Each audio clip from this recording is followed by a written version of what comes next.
नमस्ते दोस्तों। हमारा देश एक ऐसा देश है जहां पर सभी मत और संप्रदाय के लोगों को अपना अपना मत और संप्रदाय का पालन करने का अधिकार हमारे संविधान ने दिया है। हिंदू धर्म के लोग भी इसी के अंदर, इसी के तहत अपने धर्म का पालन करते हैं। लेकिन आए दिन बहुत सारी ऐसी घटनाएं घटती हैं, बहुत सारी ऐसी चीज़ें होती हैं जो देखकर लगता है कि हमारे देश का माहौल खराब करने के लिए बहुत सारी शक्तियां, बहुत सारे लोग कहीं ना कहीं लगे हुए हैं। कर्नाटक का ये मामला जिसे आजकल हम सब देख रहे हैं वो है हिजाब। हिजाब का ये मामला देखने के बाद लगता है कि ये छोटी छोटी बच्चियों के मन में जो ये जहर घोला जा रहा है, ये आखिर कैसे आ रहा है? कौन घोल रहा है इनके मन में जहर? इस सांप्रदायिकता का जहर कहाँ से इन छोटे छोटे बच्चों में जो स्कूल कॉलेजों में पढ़ रहे हैं, अभी अपनी जीवन की शुरुआत करेंगे, ये कहाँ से आ रहा है? मुद्दा जरूरी में आप सभी का स्वागत है। आज हमारे साथ इस विषय पर चर्चा करने के लिए मौजूद हैं समाजसेवी श्री मनीष भाटिया जी और अजय कालरा जी। आप दोनों का ही इस कार्यक्रम में बहुत बहुत स्वागत है। मनीष जी, सबसे पहले काफी दिन से चर्चा चल रही है कि कर्नाटक में हिजाब को लेकर कुछ लड़कियां प्रदर्शन कर रही हैं। उनका कहना है कि उनको संवैधानिक हक के तौर पर क्लास में हिजाब पहनकर जाना देना चाहिए। पहले लड़कियों की तादाद 6 थी, उसके बाद धीरे धीरे पूरे कर्नाटक में ये बात फैली और अब ये लड़कियों की तादाद भी बढ़ गई। उसके बाद कुछ लोगों ने भगवा शॉल पहनकर क्लास में जाना चाहा। ये सब चीज़ें आखिर क्लास में जहाँ पर शिक्षा दी जा रही है, स्कूल जहाँ पर शिक्षा दी जा रही है, वहाँ पर कोई भेदभाव नहीं किया जा रहा। आखिर ये एक मानसिकता, एक सांप्रदायिकता का जहर कैसे पनप गया कि स्कार्फ पहनकर ही जाना है? कार्यक्रम में आपने एक ज्वलंत मुद्दा उठाया है जिसको हम देख रहे हैं कि इलेक्ट्रॉनिक मीडिया के अंदर भी और प्रिंट मीडिया पे भी इसका लगातार चर्चा हो रही है। सबसे पहले तो मैं आपके कार्यक्रम के माध्यम से श्रोताओं के बीच में बात रखना चाहूंगा कि जो ये स्कूल, कॉलेजेस, शिक्षण संस्थानों के अंदर इस प्रकार का माहौल किसी भी धर्म संप्रदाय के द्वारा बनाया जाए, ये बिल्कुल भी अलाउड नहीं होना चाहिए। भले वो हिंदू समाज के लोग हों, भले मुस्लिम समाज के लोग हों, जितने भी हमारे विद्यालय हैं, स्कूल हैं, वो बच्चों को शिक्षा प्राप्त करने के लिए बनाए गए हैं, ना कि वहां पर जाके किसी भी प्रकार से अपनी जो धार्मिक अभिव्यक्ति है उसको दिखाने का अधिकार उनको दिया जाना चाहिए। कभी कभी कोई भी चीज इस प्रकार से हमारे सामने आती है कि एक एक्शन होता है, दूसरा उसका रिएक्शन होता है। तो मुझे लगता है कि इस घटना के अंदर जो उसका एक्शन है और जो उसका रिएक्शन है, दोनों ही चीजों का हमें स्वागत नहीं करना चाहिए, दोनों ही चीजों का हमें विरोध करना चाहिए। क्योंकि हमारा जो देश है कोई इस्लामिक गणराज्य नहीं है, ना ही हमारे देश के अंदर शरीयत का कानून लागू है, ना ही इसी प्रकार का कोई दिशा निर्देश सरकार द्वारा, शिक्षा निदेशालय द्वारा या किसी भी विभाग के द्वारा इस तरीके की घटनाओं के लिए हमारे को परमिशन दी गई है। स्कूल के अंदर आपको पता है कि सभी बच्चे यूनिफॉर्म पहन के आते हैं। यूनिफॉर्म पहनाने का एक ही मकसद था कि सभी को बराबरी का दर्जा देना, सभी को बराबरी का एहसास दिलाना। अगर कोई बच्चा किस बैकग्राउंड, फाइनेंशियल बैकग्राउंड से आता है, कोई बच्चा किसी अलग फाइनेंशियल बैकग्राउंड से आता है, अगर सब बच्चे अपने अपने परिवार की हैसियत के हिसाब से कपड़े पहन के आएंगे तो बच्चों के बीच में हीन भावना आएगी। इसलिए हमारा एक स्कूलिंग का सिस्टम बना था कि सभी बच्चे एक प्रॉपर यूनिफॉर्म में आएंगे, एक जैसी एजुकेशन मिलेगी, एक जैसा रहने का, खाने का, पीने का माहौल सबका एक जैसा होगा। उसके अंदर किसी भी प्रकार का भेदभाव, किसी भी प्रकार का डिफरेंशिएट नहीं किया जाएगा। परंतु ये जो हिजाब वाला मामला आया है या किसी भी प्रकार से कोई और भी जो संप्रदाय है अगर इस चीज को कर रहा है, तो मुझे लगता है कि जो हमारी शिक्षा पद्धति की मूल भावना है, जो हमारा एक सिस्टम है, उसके ऊपर एक चोट पहुंचाने का काम है। ये एक शुरुआत है। आज जो छोटे छोटे बच्चे जिस प्रकार के माहौल में, जिस तरह की बातों के साथ आज हम उनको आगे बढ़ाएंगे, आने वाले समय में जब वो एक जिम्मेदार नागरिक बनेंगे, आप अंदाजा लगा सकते हैं कि उनमें इन बातों को लेके कितना ज्यादा मन में उनके इस चीजों के प्रति कितना ज्यादा आग्रह हो जाएगा, कितनी ज्यादा वो कट्टरता आ जाएगी, वो कहीं ना कहीं किसी ना किसी प्रकार से हमारे देश को, हमारे समाज को तोड़ने का काम करेगी, जोड़ने का काम तो बिल्कुल नहीं करेगी। तो मुझे लगता है कि सभी लोगों को, जो राजनीतिक पृष्ठभूमि के लोग इस विवाद से जुड़े हुए हैं, धार्मिक पृष्ठभूमि के लोग इस विवाद से जुड़े हुए हैं, उन्हें समझदारी से, अकलमंदी से, जिम्मेदारी से इस चीज को बहुत अच्छे तरीके से हैंडल करना चाहिए और उस विवाद को खत्म करके जिस प्रकार से हमारा स्कूलिंग का सिस्टम बना हुआ था उसी को कंटिन्यू रहने देना चाहिए। उसमें किसी प्रकार की छेड़छाड़, बदलाव की किसी को भी इजाजत नहीं मिलनी चाहिए, मेरा यह स्पष्ट तौर से मानना है। जी बिल्कुल, आपने सही कहा। स्कूलों में वास्तविकता यही है ड्रेस पहनने की, कि गरीब हो, अमीर हो या किसी भी बैकग्राउंड से आता हो, वो उसी ड्रेस में आए जिसमें सब बच्चे आते हैं, ताकि एक समानता रहे, सब बच्चे समान रूप से वहाँ पढ़ें, कोई धार्मिक भेदभाव ना हो। लेकिन यहाँ हम देखते हैं कि कर्नाटक के कई स्थानों पर बीते कुछ समय से ऐसी घटनाएं घट रही हैं। आखिर एक बच्चा जो कॉलेज में पढ़ रहा है, उसको ये किसने बताया कि हिजाब पहनकर जाना संविधान की कौन सी धारा के तहत उनका संवैधानिक हक है? ये चीज़ एक टेक्निकल है। कोई भी एक तरह से वकील या कोई ऐसा व्यक्ति जो ये चाहता हो कि उन बच्चों को ये बताया जाए कि ये करना तुम्हारा संवैधानिक हक है, और उसके बाद ये मास लेवल पर शुरू हो गया पूरे के पूरे राज्य के अंदर। और इससे पहले ये एक घटना नहीं है, इससे पहले भी एक घटना घटी थी जब वहाँ पर ये कहा गया उडुपी जिले के अंदर कि हिंदू मछुआरों से मुस्लिम लोग मछली ना खरीदें, यानी ये आर्थिक जिहाद की तरह की एक बात की गई। और उसके बाद ये अब जो मामला उठ गया है, और अब जो हाल ही में जो ताज़ा घटनाक्रम हुआ है उसके अंदर वहाँ के जो लोकल राजनेता हैं वो भी उसके अंदर कूद गए हैं, हथियार भी मिले हैं जो उनके प्रदर्शन के दौरान। और राजनेता, जो मुस्लिम राजनेता हैं ख़ास तौर पर कहना चाहूँगा, वो खुल के सामने आ गए हैं और वो इस चीज़ को हवा दे रहे हैं। स्कूलों के बच्चों को इस धार्मिक राजनीति के अंदर लेके जाना कहाँ तक सही आप मानते हैं? अजय जी, आपका क्या मत है? सर, इसमें सबसे पहली चीज मैं एक और जोड़ना चाहूंगा कि 2023 में कर्नाटक के अंदर इलेक्शन होने हैं सर। जब भी स्थितियां आप उठा के देख लीजिए, हमारे हिंदुस्तान का इतिहास जब से आजाद हुआ है, जब भी ये चीजें कहीं इलेक्शन आना शुरू होते हैं तो ये राजनीतिक और इसको सांप्रदायिक मोड़ देना शुरू कर दिया जाता है कुछ राजनीतिक पार्टियों के द्वारा। अभी जैसे आप कह रहे हैं कि इन बच्चियों को संविधान की धारा, जैसे उनको यहाँ तक भी पता है कि 14 और 25 के तहत जो आर्टिकल हमारा बना हुआ है उसके तहत हमें हिजाब पहनने की पूर्ण रूप से स्वतंत्रता है। अब उन छोटे छोटे बच्चों को, जैसे अभी भाई साहब मनीष जी भी बता रहे थे कि हम उनका कितना बौद्धिक पतन कर रहे हैं, क्योंकि बच्चे किसी भी राष्ट्र का निर्माण होते हैं। बच्चों को हम क्या मतलब आज उनको देना चाह रहे हैं स्थितियां कि धर्म के नाम पर या प्रार्थना करने के नाम पर आप इस तरीके से स्कूल के अंदर ये चीजें नहीं चल सकती। आप क्या चीज लेके जा रहे हैं, उनको क्या दे रहे हैं, उनको संविधान के आर्टिकल का भी बता दिया गया है। तो इस तरीके से, क्योंकि वहां इलेक्शन होने, धार्मिक उन्माद पैदा किया जाए और इसके अंदर वोटों का जैसे बंटवारा होता है हिंदू मुस्लिम के नाम पर, उस तरीके से किया जाए, क्योंकि आने वाले टाइम के अंदर उन बच्चों के दिमाग में यही चीजें पैदा होनी है, अपने धर्म के प्रति कट्टरता की भावना, उनका हम बौद्धिक पतन जो कर रहे हैं, ये सारी चीजें लागू हो पा रही हैं। जबकि एक यूनिफॉर्म कोड बना हुआ है हमारे संविधान के अंदर, जैसा अभी ये बता भी रहे थे मनीष जी भी, उसके तहत हम सब लोगों को एक यूनिफॉर्म के अंदर, चाहे वो अमीर हो चाहे गरीब हो, तो वो सारी चीजें इम्प्लीमेंट हमें करनी होती हैं। तो स्कूलों के अंदर विशेषकर, वहां कॉलेजों में नहीं, ये एक उडुपी की घटना नहीं है, चिकमंगलुरु में भी ये पीछे हुआ इस तरीके का। अब उनकी देखा देखी हिंदुओं ने भी वही करना शुरू कर दिया। तो मैं भी यही मानता हूं कि ये दोनों परिस्थितियां अच्छी नहीं है। बच्चों को इस तरीके के रंग में रंगना, ये बहुत ही गलत हम मैसेज उनको दे रहे हैं। उनके अंदर इस तरह की भावना का पैदा करना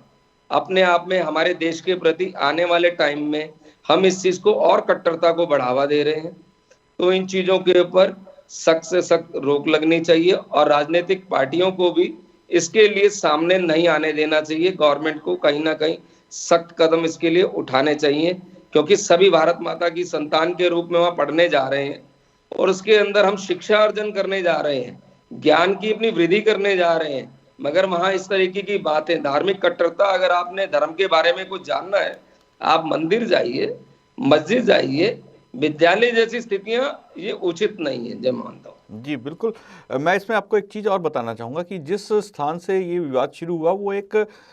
गर्ल्स कॉलेज है, और वहाँ पर जो कॉलेज का ऑब्जेक्शन था वो ये था कि आप हिजाब पहनकर कॉलेज आ सकते हो, कॉलेज में आइए, लेकिन क्लास जब आपकी चल रही हो, क्लास में आपको अपना चेहरा ढकना नहीं है, क्योंकि जो पढ़ाने वाला टीचर है वो भी महिला है और आपके सहपाठी जो हैं वो भी महिलाएं हैं, तो आप वहाँ पर हिजाब उतार सकते हैं। लेकिन वो लड़कियां इस बात पर अड़ी रहीं कि नहीं, हम क्लास में भी हिजाब पहनकर ही बैठेंगे। और इसके ऊपर जैसा कि उन्होंने कहा कि हमारे को धार्मिक स्वतंत्रता है,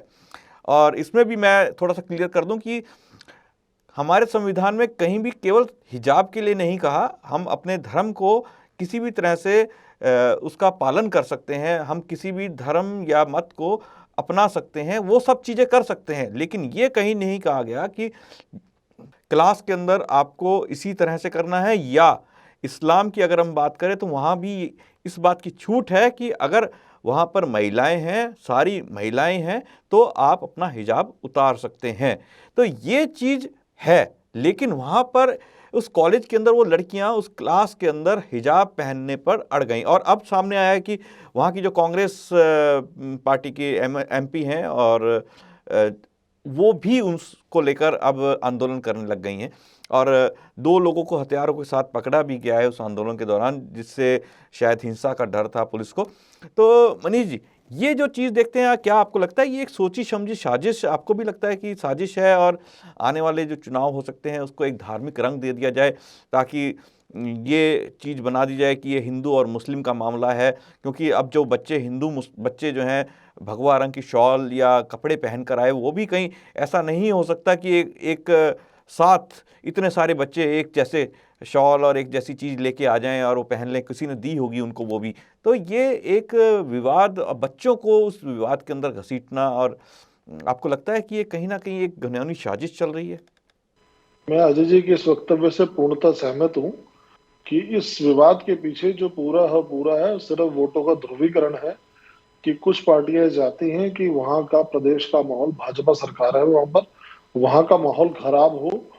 इस विवाद के ऊपर कोई रिएक्शन हो, और रिएक्शन होने के बाद ये प्रूव किया जाए कि जहां भी भाजपा की सरकार होती है वहां के जो मुस्लिम है उनके ऊपर अत्याचार होता है, वह सुरक्षित रहते हैं, उनको उनकी धार्मिक जो मान्यताएं हैं उनको ना मानने के लिए मजबूर किया जाता है। कुछ इसी प्रकार का माहौल वो बनाना चाहते हैं। उसी की कड़ी के अंदर इस विवाद को ज्यादा से ज्यादा तूल देके ज्यादा से ज्यादा बढ़ाने की कोशिश है, परंतु वो इस चीज को नहीं समझ पा रहे हैं कि वो जो चिंगारी भड़का रहे हैं,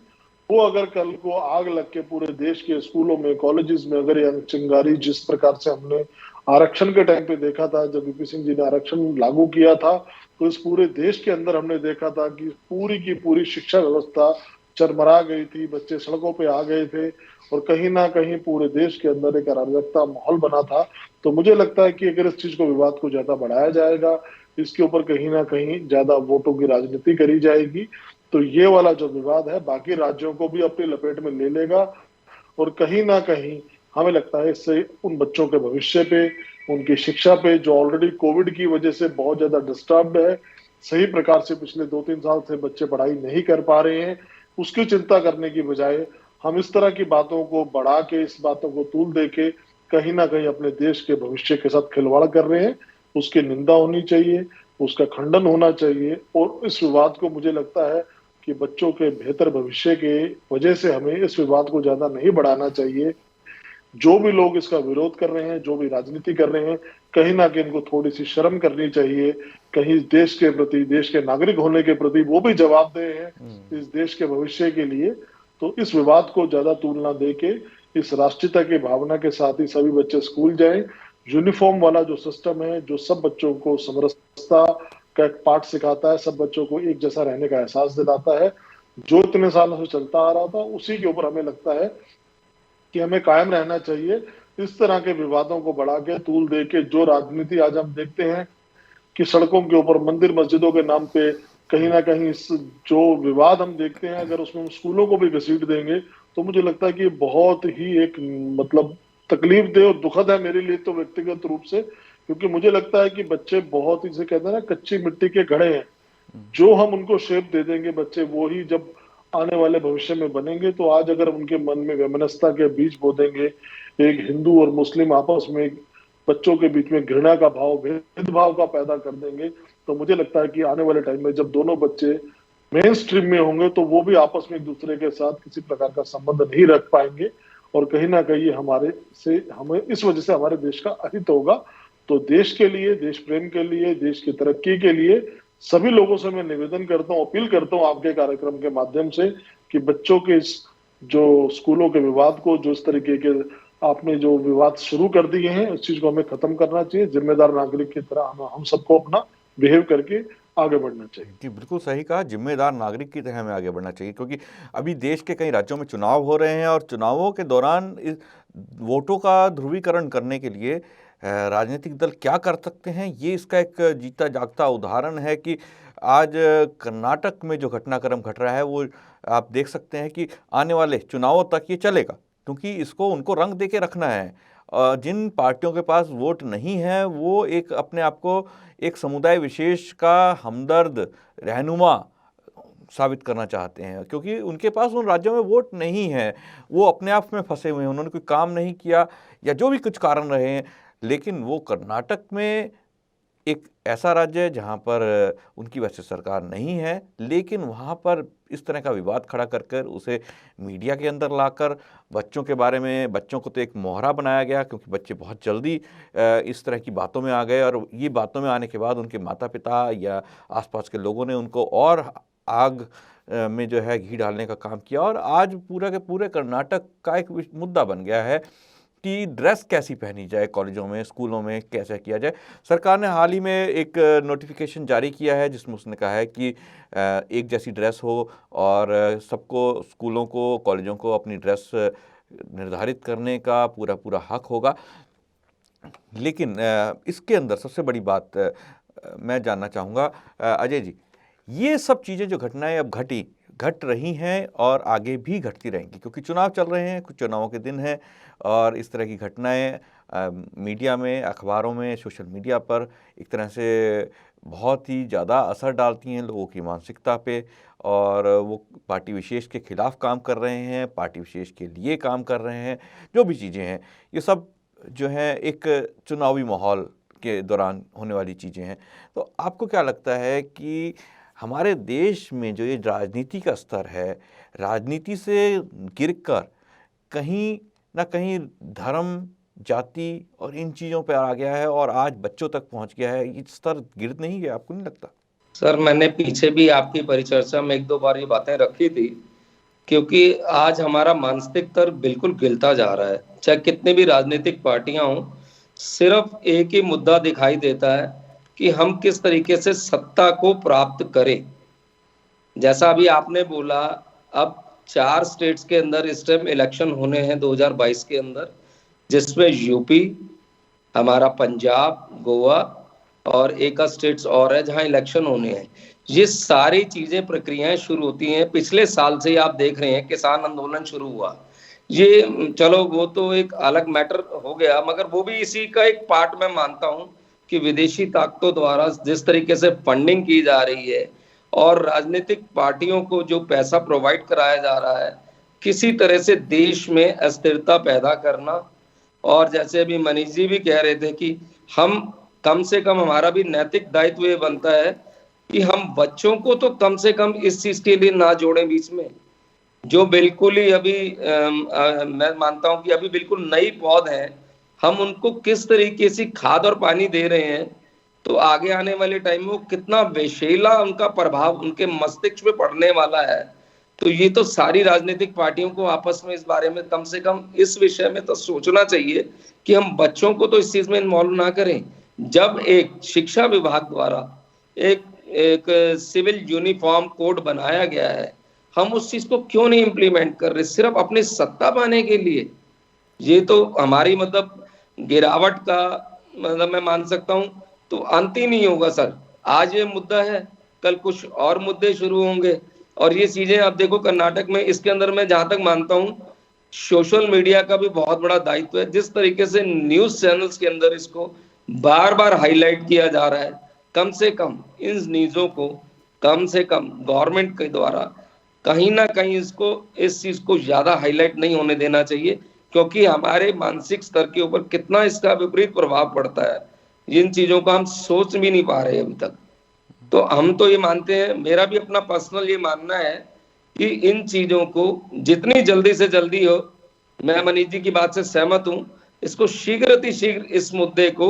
सोशल मीडिया द्वारा भी, सरकारों द्वारा भी बिल्कुल खत्म किया जाना चाहिए। और संविधान की जो धाराएं लग रही हैं, जो हमारे को एक संविधान मिला है, उसका पालन हम सबको करना चाहिए। जी बिल्कुल। और जैसा कि मैंने पहले ही बताया कि इस राज्य के अंदर ये कोई नई घटना नहीं है, हिंदू मुसलमान की वोटों को लेकर ध्रुवीकरण करना, और इसके अंदर अब बच्चों को घसीट लिया गया है। तो ये हमारे देश के लिए बहुत बड़ा खतरा बन गया है, क्योंकि इससे पहले लगभग 2 महीने पहले भी यूडीपी में मुसलमानों ने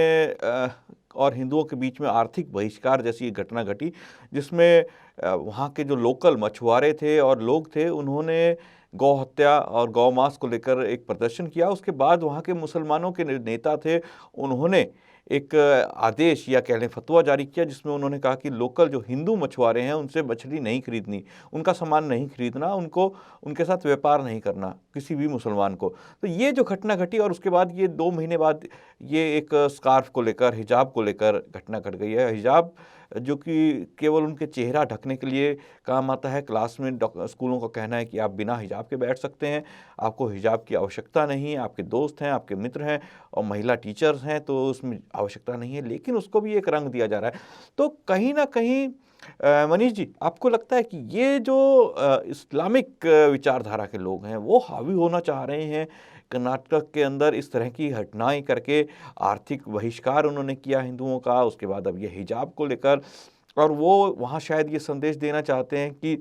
हम किसी से कम नहीं हैं, हम नंबर में शायद वहाँ ज़्यादा हैं या कम हैं, वो जो भी है अपनी शक्ति का प्रदर्शन करना चाहते हैं और वोटों का ध्रुवीकरण करना चाहते हैं, लेकिन ये हमारे देश के लिए एक बहुत बड़ा खतरा बनने जा रहा है। जी, मैं बिल्कुल सहमत हूँ आपकी इस बात से, क्योंकि इस देश की महिलाएं, इस देश की बच्चियां, इस देश की जो कन्याएं हैं, वो आज की डेट में हर फील्ड के अंदर, भले आज पायलट बन के भारतीय वायुसेना का विमान उड़ाना हो, अंतरिक्ष में जाना हो,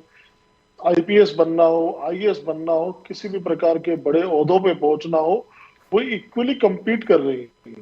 उनके अंदर कभी भी हमारे देश के अंदर ऐसा माहौल नहीं रहा कि नारियों के ऊपर या महिलाओं के ऊपर किस प्राय देखने में नहीं आता कि किसी भी प्रकार का कोई गलत प्रकार से हमारे शिक्षण संस्थानों में कोई बिहेव किया जाता हो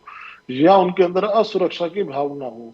तो अगर अगर उनका इस्लाम के अंदर उस हिजाब को लेके एक असुरक्षा, एक बच्ची को प्रोटेक्शन देने की बात है, तो मुझे लगता है कि वो इररिलेवेंट है हमारे देश के अंदर। उस चीज की कोई आवश्यकता नहीं है, परंतु आप इसको एक धार्मिक चिन्ह के रूप में प्रतिबिंब करके अपने आप को कुछ बेहतर, अपने आप को कुछ अलग या अपनी संख्या को अलग दिखाना चाहते हो, तो ये चीज बिल्कुल सिरे से खारिज की जानी चाहिए, इसका विरोध होना चाहिए। हमें इस चीज के लिए समझना पड़ेगा कि आज अगर ये इस प्रकार से हम एक बात के लिए परमिशन देंगे, फिर इसके बाद कोई इसमें कोई नई चीज जोड़ी जाएगी, फिर धीरे धीरे यूनिफॉर्म के ऊपर बात आएगी कि जी हम कल से पठानी सूट पहन के आएंगे, कोई कहेगा हम धोती कुर्ता पहन के आएंगे, कोई कहेगा हम सलवार कमीज पहन के आएंगे, ये हमारा हमारा धर्म अधिकार देता है। आपका धर्म अधिकार देता है, आप अपने घर में पहनिए, अपने धार्मिक स्थलों में जाना है वहां पहनिए, अपने जो त्योहार है, पर्व है, उन पे पहनिए, उस चीज के लिए कोई आपको नहीं। जी बिल्कुल, आपने जो बात कही वो वास्तव में बहुत सही कही कि आप अपने धर्म का पालन कीजिए, उसके बारे में हमारे देश का कानून, हमारे देश का कोई भी सरकार कुछ नहीं कहती। ये देश पाकिस्तान नहीं है, ये देश अफगानिस्तान नहीं है, ये देश फ्रांस नहीं है, ये देश भारत है,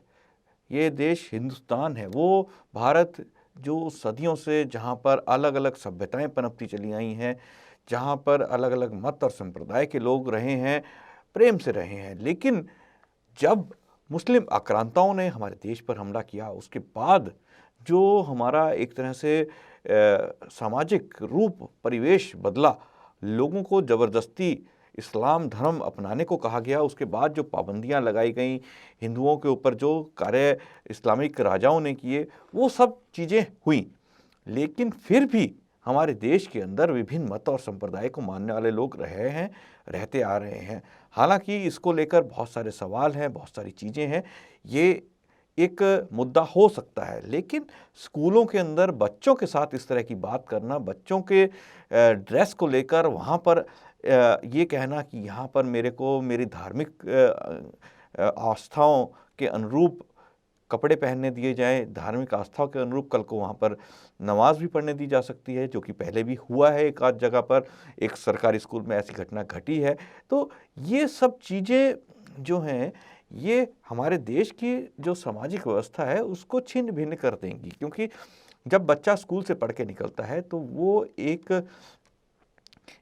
नया दिमाग होता है जो एक क्रिएटिविटी के लिए इस देश के लिए काम करता है, वो कुछ करना चाहता है। लेकिन उसको हम एक स्कूल या कॉलेज के स्तर पर ही उसकी जो मानसिकता है उसको बदल देंगे। वो अपनी दुकान, अपने बिजनेस, अपने कार्य क्षेत्र के अंदर हर एक तरह से वहाँ पर अलग अलग तरह से अलग मानसिकता से देखेगा। वहाँ पर वो धार्मिकता उसकी अलग तरह से उसको चीज़ें दिखाएगी, सोचने का नज़रिया उसका बदल जाएगा। तो बच्चों की जो मानसिकता है उससे खिलवाड़ करना बहुत ही गलत बात है, क्योंकि हमारे देश में कभी भी ये नहीं हुआ। लेकिन जो भी पार्टी या जो भी राजनीतिक दल ये चीज़ कर रहे हैं वो निंदा योग्य है और इसकी हमें सबको भरसक निंदा करनी चाहिए। और अगर आने वाले समय में हमारे आसपास अन्य किसी जगह पर भी ऐसा होता है तो उसके खिलाफ भी हम सबको खड़ा होना चाहिए।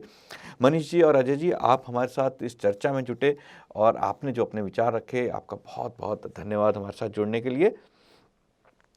दोस्तों, कल फिर मुलाकात होगी एक नए विषय, एक नए मुद्दे के साथ। मुझे दीजिए आज्ञा। नमस्ते।